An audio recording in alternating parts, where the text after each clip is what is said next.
Hello guys, this is my YouTube channel spoken boost. আমি শামীম তোমাদের সামনে আরও একটা সেন্টেন্স স্ট্রাকচারের ক্লাস নিয়ে হাজির হয়েছি। তো তোমাদের সকলের হয়তো মনে হতে পারে যে স্যার প্রতিটা ক্লাসেই কেন সেন্টেন্স স্ট্রাকচারের কথা কেন বলছেন। অ্যাকচুয়ালি সেন্টেন্স স্ট্রাকচার স্পোকেন ইংলিশের ক্ষেত্রে খুবই গুরুত্বপূর্ণ, কারণ আমরা যদি বাক্য গঠন করতেই না শিখতে পারি তাহলে কি করে আমরা ইংলিশ স্পোক করতে পারবো। ওই জন্য আমরা বিভিন্ন ধরনের বাক্য গঠনটা শিখে নেব। তাই প্রতিটা ক্লাসের আমরা কি এই ধরনের বাক্য গঠন করা শেখাচ্ছি।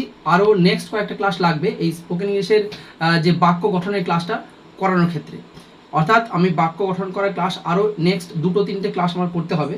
ওকে, তো চলো আজকের ক্লাসটা শিখে নেওয়া যাক যে কী ধরনের বাক্য আমরা গঠন করব। প্রিভিয়াস ক্লাসে আমি প্রেজেন্ট টেন্সের দুটো ভাগ শিখিয়েছিলাম, অর্থাৎ সিম্পল প্রেজেন্ট এবং প্রেজেন্ট কন্টিনিউয়াসের এই দুটো ভাগ শিখেছিলাম। আজকেও আমি প্রেজেন্ট টেন্সের আরও পরবর্তী যে দুটো ভাগ রয়েছে, অর্থাৎ প্রেজেন্ট পারফেক্ট এবং প্রেজেন্ট পারফেক্ট কন্টিনিউয়াস, এই দুটো ভাগের যে সেন্টেন্স অনুসারে অর্থাৎ অ্যাসার্টিভ, নেগেটিভ এবং ইন্টারোগেটিভের যে স্ট্রাকচারগুলো রয়েছে সেগুলো আমরা শিখে নেব। তো চলো শেখা যাক। তো অবশ্যই শেখার আগে আমরা অবশ্যই আমার চ্যানেলটা, যারা নতুন রয়েছে চ্যানেলটিতে, তারা অবশ্যই চ্যানেলটিকে সাবস্ক্রাইব করে নাও, পাশে থাকা বেল আইকনটি প্রেস করো নেক্সট নোটিফিকেশন পাওয়ার জন্য। ওকে, রয়েছে প্রেজেন্ট পারফেক্ট টেন্স।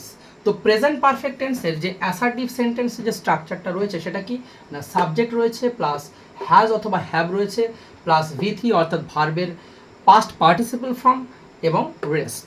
তো সেক্ষেত্রে এই স্ট্রাকচারে আমরা যে সেন্টেন্সটা হবে, আমি একটি এক্সাম্পলের মাধ্যমে তোমাদের বোঝানোর চেষ্টা করছি। যেমন প্রথমে আমি লিখলাম যে he has written a letter. He has written a letter. এখানে সাবজেক্টের প্লেসে রয়েছে হি, তারপরে যেহেতু হিটা হচ্ছে কি সিঙ্গুলার, থার্ড পারসন সিঙ্গুলার, তাই জন্য ভার্বটাও কি হবে, হ্যাজ হবে, সিঙ্গুলার হবে। দেন রাইট, রোথ, রিটার্ন। রাইটের থার্ড ফর্ম অর্থাৎ পাস্ট পার্টিসিপল ফর্ম হচ্ছে রিটার্ন, দেন রেস্ট। ওকে, এইভাবে আমরা বাক্যটি গঠন করতে পারি অ্যাসার্টিভ সেন্টেন্সের ক্ষেত্রে। নেক্সট রয়েছে নেগেটিভ সেন্টেন্স। নেগেটিভ সেন্টেন্স অর্থাৎ না সূচক বাক্য। সেক্ষেত্রে বাক্যটি কীভাবে আমরা গঠন করব, প্রথমেই রয়েছে সাবজেক্ট প্লাস রয়েছে হ্যাজ অথবা হ্যাভ, তারপরেই নেগেটিভ যেহেতু সেহেতু না শব্দটি আসবে, ওই জন্য নট রয়েছে, নট শব্দটি রয়েছে। নেক্সট রয়েছে V3 একইভাবে প্লাস রেস্ট। ওকে, তাহলে এই বাক্যটি কীভাবে গঠিত হবে এবং একটা সেন্টেন্সের এক্সাম্পলটা দেখা যাক। কি রয়েছে, উপরে ছিল he has written a letter, ওই একইভাবে যদি বলা হয় তাহলে সেক্ষেত্রে বলা যেতে পারে he has not written a letter. He has not written a letter. এখানে সাবজেক্ট প্লেসে কি রয়েছে, হি রয়েছে, দেন হ্যাজ নট, যেহেতু নেগেটিভ সেন্টেন্স যেহেতু এখানে নট রয়েছে, এবং রিটার্ন, রাইটের থার্ড ফর্ম অর্থাৎ রিটার্ন আ লেটার রেস্ট। এবার তৃতীয় যেটি রয়েছে সেটি হচ্ছে কি ইন্টারোগেটিভ সেন্টেন্স অর্থাৎ প্রশ্নবোধক বাক্য।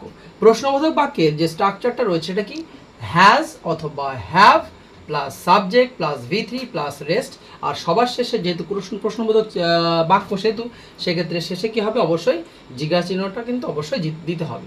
এখানে হ্যাজ হ্যাভটা আগে আসবে, যেহেতু প্রশ্নটা ভার্বটা কিন্তু আগে আসবে, ভার্বটা আগে দেওয়া হচ্ছে, তারপরে সাবজেক্ট, ভার্বের পরে সাবজেক্ট। তাহলে একটা এক্সাম্পলের মাধ্যমে আমরা দেখে নিই সেন্টেন্সটা কেমন হবে। কি হবে, has he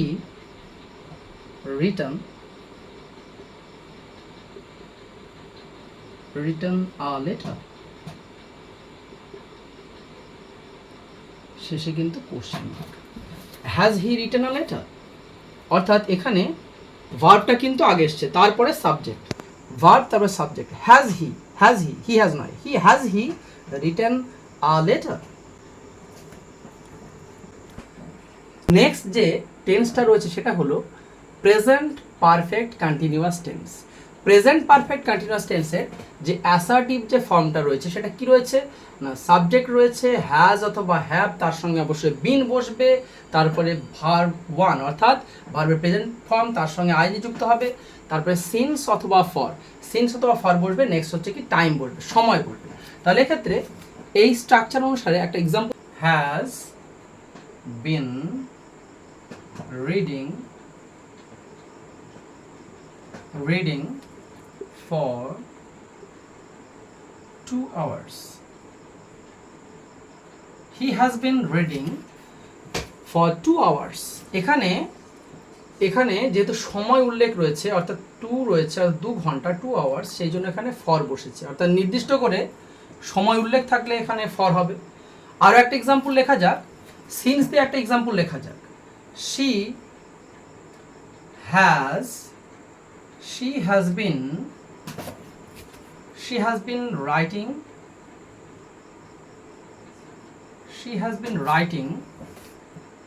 a story since morning. এখানে যেহেতু সময় পার্টিকুলার সময় উল্লেখ নেই, সেই জন্য এখানে কি হলো, এখানে সিন্স হলো। সো এই স্ট্রাকচার অনুসারে এই এক্সাম্পলগুলো আমরা দেখে নিলাম।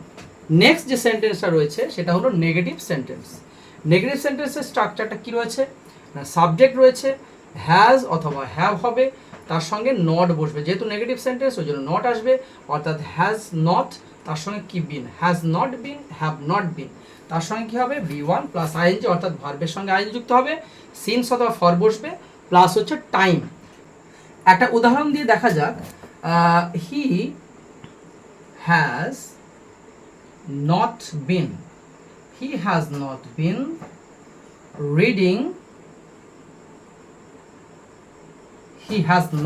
reading for 2 hours.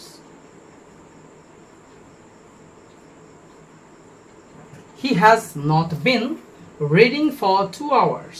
যেহেতু নেগেটিভ সেন্টেন্স ওই জন্য নট এসেছে, he has not been reading for 2 hours. Okay, next যে টেন্সটা রয়েছে সেটা হলো কি, নেক্সট সেন্টেন্সটা রয়েছে ইন্টারোগেটিভ সেন্টেন্স।